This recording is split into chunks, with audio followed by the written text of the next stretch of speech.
Another reason is, like, people have become less spiritual, and that is the reason mostly people are frustrated, and they have their own desire, and they have their own dreams. And they start comparing their life. Now social media is also taking over their mindset. They Yeah. compare lives of others, and that is not a great idea. And then they feel, okay, the person is holidaying, the person is doing something great, or flaunting their own brands, this and that. So you feel like, I'm not able to do it, so something is not right, maybe my husband is not supporting me, or maybe I'm not able to do better.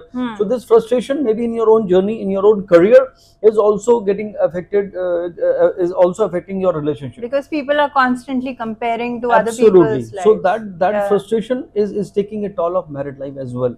So according to me, one should take it as I say, Rab ne bana di jodi. That is what the idea is. But marriages are made in heaven but broken on earth. So because of lack of tolerance, lack of acceptance, lack of understanding, and not giving time to a situation, or some kind of argument, that is the main reason behind it. Another thing is, I think it is about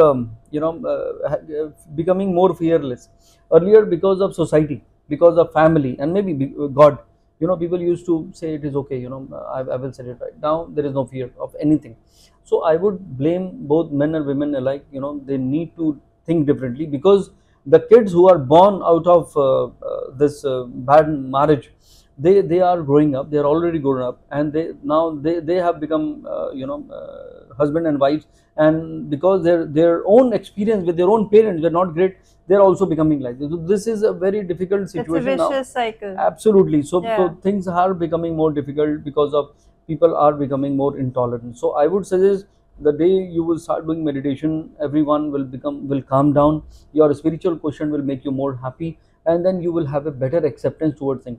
And one last reason I will add here is the timeline. आपने किसी के साथ भाग के शादी कर ली, और कुछ महीनों के बाद आपको उसी से भागने का मन कर रहा है. वाई? Yeah. तो person is same, Yeah. But आपको ये बिल्कुल आइडिया नहीं है कि उस पर्सन का टाइम चेंज हो चुका है. Yeah. सो आपने उसको जज किया उसके बिहेवियर से. देखिए, शादी से पहले when you know a person, he will behave like a Shahrukh Khan, और जो लड़की है वो काजोल लगती है. शादी के बाद अपोजिट हो जाता है, वो नाना पाटेकर बन जाता है, और so that is how it is. So वो आपका एक, तो उसका वो था नहीं नाना पाटेकर, वो था शाहरुख खान ही. Yeah. लेकिन उसका जब टाइम चेंज हुआ, मतलब उसका डिप्रेसिंग स्टेट आ गया, कोई फ्रस्ट्रेटिंग स्टेट आ गया, प्लैनेट बदले. मेरा एक डायलॉग था कि जब वक्त बदलता है तो सितारे बदल जाते हैं, और सितारों के बदलते इंसान की सोच बदल जाती है. तो प्लैनेट इन्फ्लुएंस ह्यूमन माइंड. तो वो इरिटेट होने लगा, अचानक से वो फ्रस्ट्रेट होने लगा, वो डिप्रेस होने लगा. तो लगा, यार, he is not happy with me, you are not giving me time any more, you don't love me any more, you don't understand what I am saying.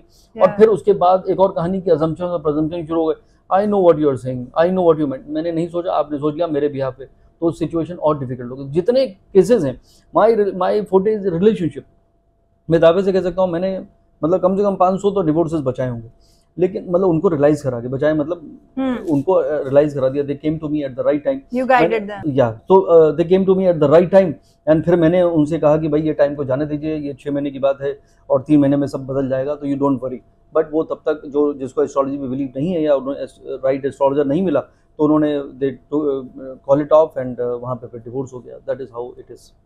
So there's nothing like astrology is the, I mean, ऐसा नहीं है कि अगर आपका astrological chart में कुछ ऐसा indication है तो वैसा ही होगा. नहीं, देखिए, मैं बताता हूँ. अभी पहले लोग पेड़ से शादी करा देते थे. Yeah. अभी पंडित जी ने देखा कि उसका 7वें घर में मंगल है या केतु है, इसका तो डिवोर्स हो ही जाएगा. अब उसको ये नहीं पता है कि एक डिवोर्स उसका कॉलेज में हो चुका है. Astrologically speaking, mental emotional connect towards someone is a marriage. पुराने ज़माने में गंधर्व विवाह होता था, 8 तरह के विवाह होते थे, तो वो भी एक विवाह है मेंटल. तो जिससे आपकी शादी परमानेंट होनी थी, वो आप पेड़ से करा दी उन्होंने.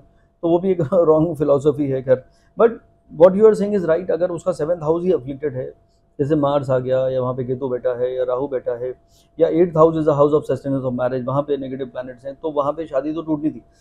8th हाउस में गुरु 2 शादी, 7th हाउस में मंगल डिवोर्स. तो ये तो डेस्टिनी का पार्ट है. फिर ऐसे तो वो कभी शादी, सो ये तो उसकी डेस्टिनी का पार्ट है. बट अगर उसका एक ऑलरेडी ब्रेकअप हुआ था कॉलेज में, मैंने उसका एक इन्फैचुएशन था, ही शुड लाइक समवन, और ही और शी व्हाटएवर, तो वो ब्रेक हो गया ऑलरेडी. अब शादी नहीं टूटेगी, यू गेटिंग मी? तो that is how it is. But Pandit ji ने कहा, अरे ये शादी किसने करा दी, तो ये तो चलेगी नहीं. उनको ये नहीं पता है कि वो ऑलरेडी कर चुका है शादी, मेंटल शादी कर चुका है कॉलेज में. तो रॉन्ग इंटरप्रिटेशन भी यहाँ पे एक बड़ा रोल प्ले करता है. और एस्ट्रोलॉजर बहुत इंपॉर्टेंट है. आपकी कुंडली से ज्यादा इंपॉर्टेंट है कि एस्ट्रोलॉजर की कुंडली कैसी, अगर But how do we find the right astrologer in such a big world? Absolutely right. तो अगर एस्ट्रोलॉजर का डिवोर्स हुआ है तो वो आपकी काउंसलिंग नहीं करेगा, वो कहेगा ये शादी तो होनी नहीं चाहिए। That is what I am saying. So what I am saying is, but देखिए अगर बिगर बात बोलूं पिक्चर है तो वो यही है कि टाइम खराब था, डिवोर्स होना था, एस्ट्रोलॉजर भी आपको रॉन्ग मिलना था। That is how it is. But जो मैंने दूसरा जो पहले पार्ट बताया था, देखिए डेस्टिनी इज नॉट लाइक इसका डिवोर्स हो ही जाएगा। कितनी ऐसी शादी, अभी हमने बिजनेस शुरू किया, उसका नाम है astromilan.com, एस्ट्रोमिलन। तो पहले एस्ट्रोलॉजिकली, तो एस्ट्रोलॉजिकली कोई प्रपोजल आया तो हम आपको बताएंगे कि भाई ये इसका बिहेवियर ऐसा है, इसका माइंड ऐसा है, ये जरा सी बात पे आर्ग्यू करेगा या रिएक्ट कर जाएगा, इसका ईगो ऐसा है, या ये जो लड़की है ये बहुत सेंसिटिव है और ये छोटी छोटी बातों पे बुरा मान जाएगी या रिएक्ट करेगी। तो अगर आपको ये बात पहले से पता है तो you will back of the mind में लगेगा okay I need to handle that person in this manner, नहीं तो ये मुश्किल है। तो आपकी प्री मैरिटल काउंसलिंग हो गई, तो आपको पता चल गया। अब मेरे पास कपल आते हैं, I want to talk to you before 5 o'clock because my husband will come at 6, तो इसलिए मुझे आप 5 बजे का टाइम दे दीजिए। तो हाँ बताइए, अभी दे दिया टाइम। तो देखिए my husband is not understanding me और ये है वो। मैंने कहा देखिए आपकी हॉरोस्कोप, हस्बैंड का हॉरोस्कोप बात की बात है, आपके हॉरोस्कोप में लिखा है कि डिवोर्स हो जाएगा, तो वो कुछ नहीं कर रहा है बेचारा, उसका आपके हॉरोस्कोप की वजह से he is behaving like this, तो इसका मतलब डिवोर्स के चांसेस आपकी कुंडली में जाता है। तो इसका मतलब आप उसको एक्सेप्ट करिए। दैट मीन्स एक्सेप्ट मतलब उस इंसान को एक्सेप्ट करिए, because if you will not behave in a right way तो प्लैनेट विल मेक श्योर कि आपको डिवोर्स हो जाए। तो this is a difference between astrology and no astrology. That's the weak point in someone's chart, and they should be cautious and should take corrective. So if you don't go to astrologer, then divorce is confirmed. If astrologer is telling you there is a situation, एक आपकी horoscope में एक sensitive zone है, probability है, yes, तो वहाँ टूट सकता है, तो आप कहेंगे okay, this is my horoscope, तो ठीक है, मुझे अभी behave different करना है। You need to be extra careful. Absolutely. तो यहाँ पे शादी बच जाएगी, because आज जो आप उसको blame कर रहे थे, तो आज आपको पता चला यार वो तो वैसे ही कर रहा है जो उसको करना चाहिए था। People will behave according to your horoscope. वक्त के साथ जब हालात बदल जाते हैं, वक्त के साथ जब हालात बदल जाते हैं, तो कभी लोग तो कभी जज्बात बदल जाते हैं। तो people behave according to your timeline, according to your horoscope. That is the reason I don't believe in coincidence. अगर किसी का कोई डिवोर्स हुआ है तो उसका वो रोल प्ले करके चला गया, forgive and forget. So in a nutshell, what I understand is it all boils down to how you think and accept situations. Absolutely, and this is the purpose of astrology actually, to make you aware about who you are. आपको पता ही नहीं, इल्म तो है उन्हें सारी जहां का, लेकिन आपको पता तो सब कुछ है। इल्म तो है उन्हें सारी जहां का, लेकिन वो खुद कौन है इसका उन्हें पता नहीं। तो यही एक एस्ट्रोलॉजर और एक्सचेंजर आपको रियलाइज कराता है कि मैडम या सर आपका ये है कुंडली और ये है आपका बिहेवियर और ऐसे करते हैं आप रिएक्ट, और ये है आपका टाइम। अगर आप तमीज से पेश आएंगे और चलेंगे तो आपका ये जोन निकल जाएगा, नथिंग विल गो रॉन्ग। और अगर आपने रिएक्ट करते रहे जैसे आप हैं, तो फिर this is where it will lead to. It's like a Mario game, you will have difficulty levels will keep changing as you go on the path, right? Absolutely. बिल्कुल आपने सही कहा। Dr. Sandeep, what distinguishes a celebrity from a common person when it comes to astrological signatures or planetary positions? देखिए, there are many people who wish to become successful and famous, and if you ask me, सबसे difficult है, सबसे आसान है पैसा कमाना और सबसे डिफिकल्ट है फेमस होना।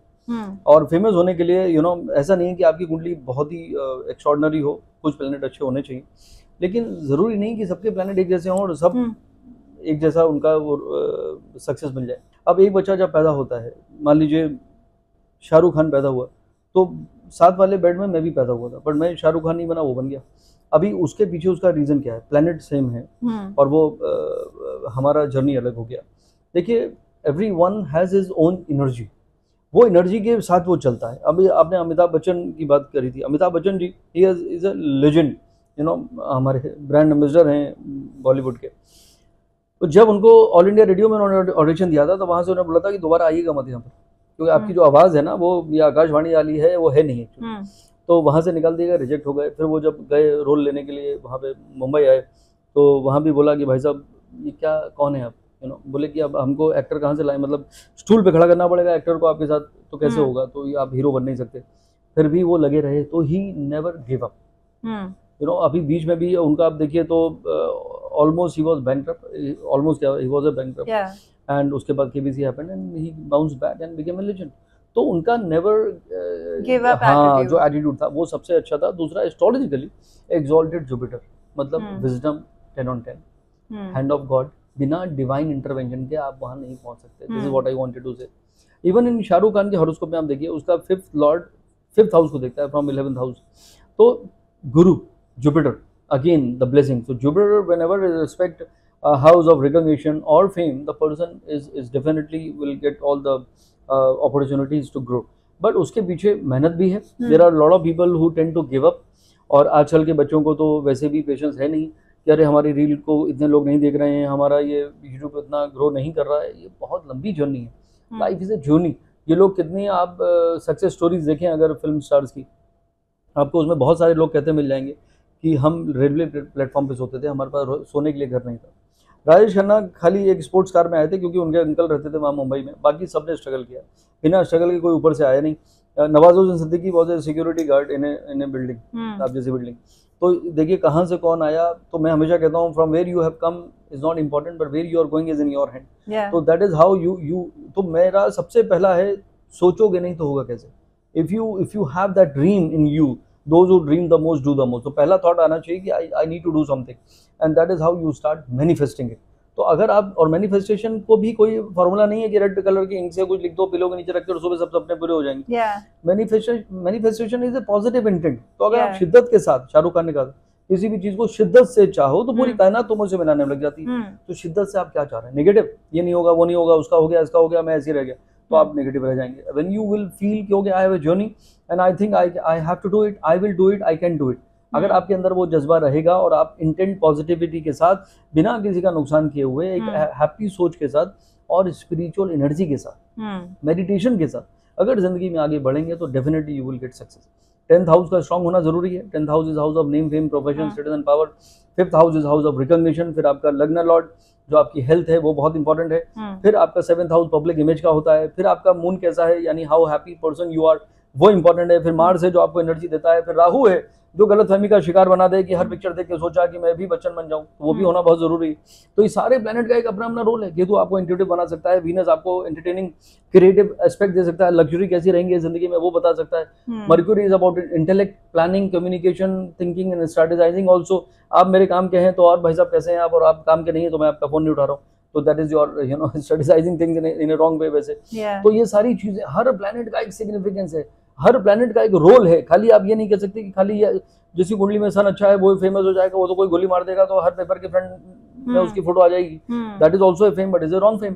तो वो लाइकिंग और एक फैन फॉलोइंग वो मिलती है मून से, विच इज योर टैलेंट. वो मिलती है जुपिटर से, विच इज योर नॉलेज, और वो डिविनिटी के साथ होती है. तो जमिनी ऋषि के अपने सूत्र हैं जिसको हम जमिनी सूत्र के नाम से जानते हैं. उन्होंने कहा कि चांद और गुरु अगर किसी के आरूढ़ को देखता है, the perception of people towards you, the person will get permanent fame. Mahatma Gandhi की कुंडली में है. तो आप सारे कागज फेंक दें, एक ही कागज जो आप संभाल रखती हैं उसमें वो नोट में छपा हुआ उनकी फोटो.